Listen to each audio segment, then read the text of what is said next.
Welcome back, everyone, for another video brought to you by Swish Gaming. We have Andrew back yet again, and he's going to run us through a deck tech of a painter deck from Legacy. But this time, instead of the typical mono red that's been very popular, he's going to try a different spin on it. Take it away, Andrew. Okay, so this is mono blue painter, a little bit different than mono red painter. Where mono red painter is entirely focused on trying to combo your opponent with using effects to pitch the painter servants in the grindstones to the yard.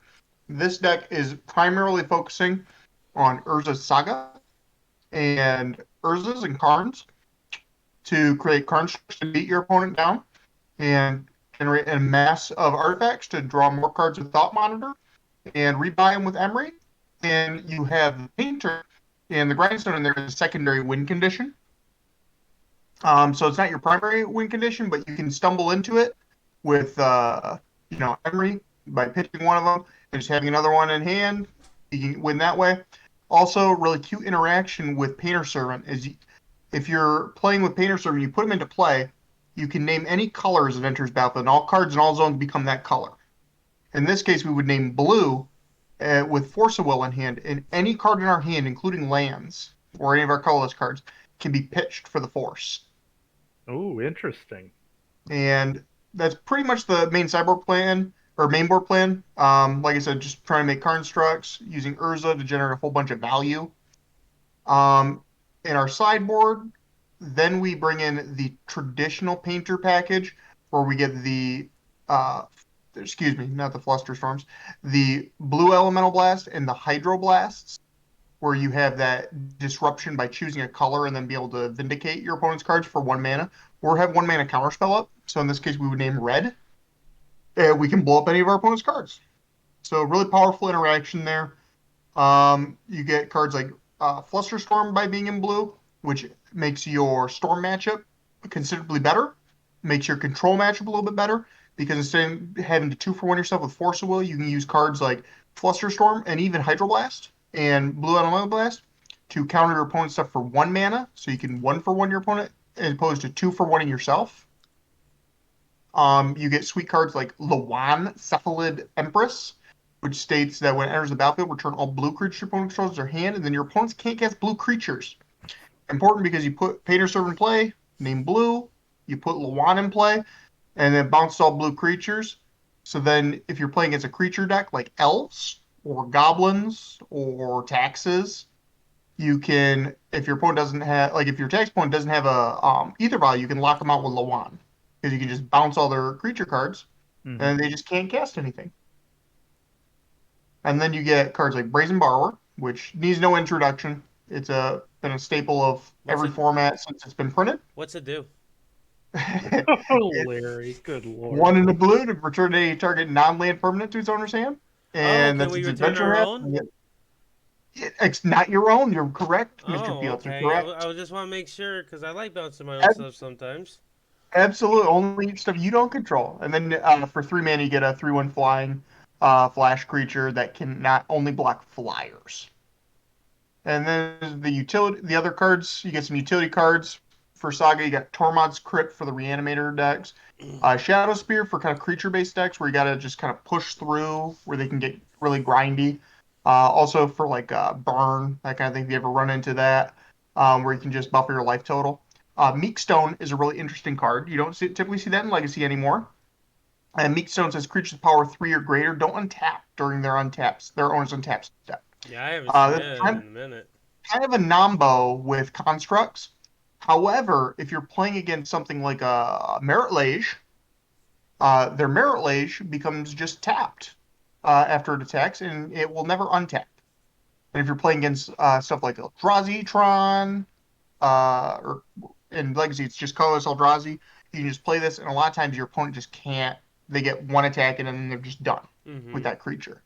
So a very useful card. It's a cute lockout card, similar to a ensnaring bridge kind of effect. Yeah. And then other cards you get Surgical Extraction, which is Legacy staple. Very good. And then Dismember. And what's really cool about this deck with these cards, traditionally when decks play these cards in Legacy, they're playing them for the Phyrexian cost. So in this case, Dismember is a 1 mana, 4 life kill spell, and Surgical Strike is a 2 mana. Uh, remove all card of 1 card from your opponent's graveyard, You mean hand, two library. two life, but yeah, I know what you mean. 2 life, excuse me. But in this deck, you have Mox Opal and you have Lotus Petals, so you can actually pay those costs, which is interesting. So Painter doesn't change the color cost of these cards. It does not. It only changes the color identity of Okay, cards. I wasn't aware. I've never actually played Painter myself, so Yeah, so if you have a painter in play, your land, like if I name blue, my opponent's mountains do not tap for blue. They still only tap for the red. okay. Yeah, that's just wanted to get some clarification. I do think one thing that I find quite interesting um is the that you're playing a Karn deck, and typically when people play Karn decks, they play a bunch of like artifacts and sideboard. I like you pretty much only have three. Well, And this isn't a great creator deck. This is actually oh, I misread the this is Karn. Urza Tribal. Oh yeah, This I is you get the Urza Sagas, the Scion of Urza, and the Urza Lord High Artificer. yeah. That's why I These hate are all looking at construct Moto generators. screens because I can never. No, it's I won't say that my sight is bad or nothing. never. Um, but Steven makes my sight worse. Um, Sorry, man. it's okay. I don't accept your apology. But no, Card Scion of Urza is sweet. I like that card a lot. Yeah, it's very powerful, and a lot of painter decks and a lot of colorless decks in Legacy do utilize it quite a bit in the sideboard Mm-hmm. because in the fair decks, just being able to generate constructs a lot of times is just enough to beat your opponent. Yeah, so I get so this Karn Sailors. I remember when this card was like $50+ when it was standard legal at one point. Card's super sweet. And what was your main like? Is that first off? Let me ask: is this list something that you made? I took some painter lists that I saw Mm-hmm. uh, that were using Great Creator, and then I took inspiration from there's a lot of mono blue decks that are running around right now that are using Emery, Psy, and Thought Monitor and Thoughtcast to just generate a lot of card draw. So I just put two and two together and kind of came up with this, and I think it's pretty powerful. No, the deck does look very powerful, and I think it's Legacy's a funny format because you get to have a lot of these cards that were like super powerful in modern. Whether it was like in this example, you have the Emery, Mox Opal, Urza stuff going on. Remember, I've played a deck that was similar. Well, I'm doing that Urza Emery stuff just like a month and a half, 2 months ago, whatever it is at this point. Um, so I know how powerful these cards can be in these eternal formats. Now let me ask, like, what is your game plan? What is like the most effective game plan you have right now for the artifact hate? Typically, you don't play a lot of artifact hate game one. Um, so in primary, the artifact hate is red, so you get a lot. You get to bring in your Hydroblast and Blue Elemental Blasts Okay, for like the meltdowns and stuff that Delver's going to be bringing in, and also you get to if they have null rods and stuff, the Hydroblasts actually in the Blue Elementals actually clean those up as well because of Painter. okay, yep, that makes sense. So your land base, you have four of the soul lands, ancient tombs, um, and you have three islands. I'm just and then the four sagas. If you do get hit with a no rod, I wanted to see what kind of land base you have that actually connects. Excuse me, can cast spells reliably. And it does look Yeah, like you have a good it's a amount. little bit trickier if you get hit with an null rod because your islands are only blue source at that point. Right. Definitely a little harder. But I think it's an artifact deck. Usually, when they have cards like No Rod stuff, the intention of those cards is to slow you down, and it's going to. But it does look like this deck has some sweet. It has like a little combo, but also I expect to do a lot of winning with some construct tokens. Hmm. Um, from first thought, um, one thing before we wrap up the deck tech video, I want to talk about some of your sideboard planning. Like, what are you going to be taking out compared to what you're going to be bringing in? Um, Sure. in our previous video, we talked about when we were talking over the Legacy Hammer deck. I want to start out with the number one deck, and that's Blue Red Delver. What are you taking out? So Blue Red Delver is a force deck. When you're playing against force, when you're playing a force deck against a force deck, typically the force of wills come out. There's some argument to leave them in. A lot of players leave them in. A lot of players take them out. I'm on the take it out side. I think that when you're playing in those kind of matchups, 2 for 1 of yourself is just not worth it. So I cut all the forces and I bring in the Hydroblast and the Flusterstorms. So I need to cut one more card. And typically in this kind of matchup, I'm going to cut something that's a little bit less relevant. In this case, Pithing Needle. Needle against Painter is pretty bad. So we have those 5 cards. And then if we want to buff up our removal suite, we can as well with Dismembers and Brazen Borrowers. I think Brazen Borrower is exceptional against Painter, or against, excuse me, against Delver. And if we're going to be bringing that in, I would probably trim a Thoughtcast and an Urza. Okay. Yeah, you're just trying to get a little lower ground, and I like Brazen Borrower a lot. Being able to bounce like a monkey is something that you could do. There's a lot of different things that you could. Bouncing Murktide Regent, right?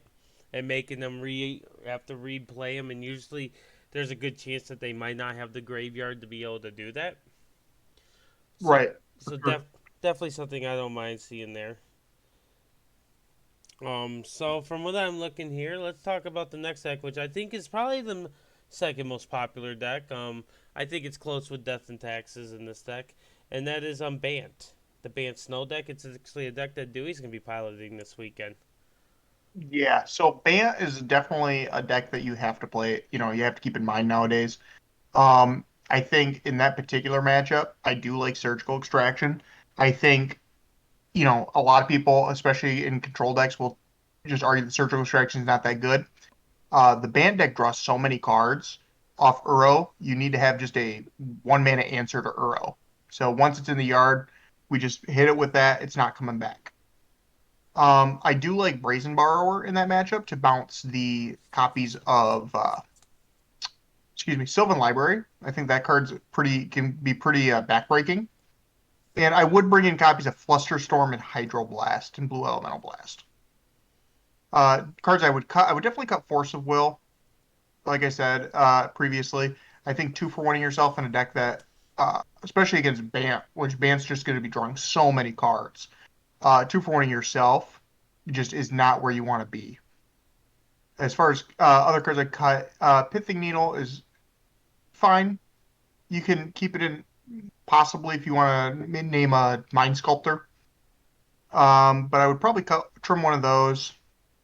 And depending if you see Caracas in game 1 or 2, I would trim Emery's because Caracas is backbreaking against Emery. Nope, makes sense. Makes sense. Um, so we have Bant. It sounds like you have a good plan for the Bant and the Blue Red Delver matchup. I preluded to it where I thought it was very close on what probably the second most popular decks are. Let's talk about some Death and Taxes. It's probably a deck that's very popular to be seen in paper as well because comparing price to a lot like Bant or Blue Red, the price tag on Death and Taxes is much easier to get into. Yeah, for sure. So if I you're gonna think this run into deck has that, the Yeah, I think this deck has an exceptional Death and Taxes matchup. Death and Taxes has a difficult time beating constructs. It has to solitude them or swords them, and if that's the case, you're gaining a lot of life. And Death and Taxes win condition is loss of life. So, just having cards that just generate those type style of cards is pretty good. Cards you got to watch out for is like Flicker Wisp, but also you're on the beatdown plan against Taxes, but also the secondary win condition of just being able to grindstone them with Painter Servant. It's pretty darn powerful. They don't really have an out to that combo. So if they're using that, if they've used the removal on the constructs, then they're leaving the Painter Servant. If they're using the removal on the Painter Servant, they're leaving the constructs. So you kind of got them 2 ways. okay, that makes a lot of sense. So you're comfortable with mono blue painter? What, in your opinion? You've been playing a little bit because you recently 5-0'd with this deck, and we're gonna be operating another league in a later video.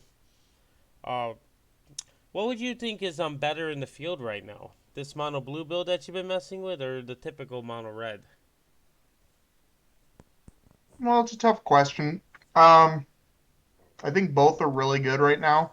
I think Painter's probably one of the better combo decks to be on right now. Um, it's just, it has a lot of resilience. The red version is really good because it is really fast at assembling the combo, and all the cards just buy back the combo.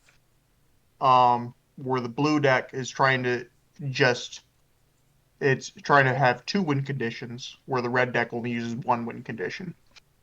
So the red deck, you're a little bit more susceptible to getting hosed with like a surgical extraction. But I think I do like, if I was to play in a tournament, I'm probably going to be playing this. However, I would not, if I only had the option to play red, I wouldn't be disappointed. I think it's got a lot of game against the field. I think the fact that it gets to play main board Pyroblast is big game. It beats a lot of decks in the format just with that card. And then you get to sideboard the red Elemental Blast, which are also backbreaking.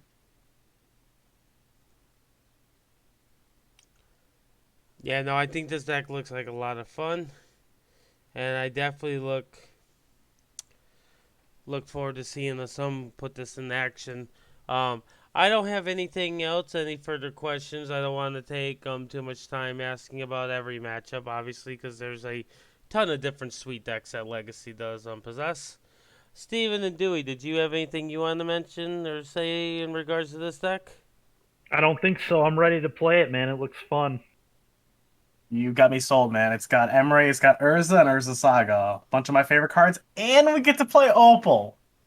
Oh boy. I know you get it all. Get to have your cake and eat it too. Oh yeah, this is definitely a deck that, and I love Urza, so it doesn't take much convincing from me either. But yeah, Andrew, we do appreciate taking some time talking to us about this deck. I know you've been benching and you've been doing quite well. Like I said, you recently 5-0'd a league, and we'll definitely have to see how this next video is gonna go when we go and take this deck for a spin. But until next time, this has been a Deck Tech brought to you by Swish Game. We will catch you guys later.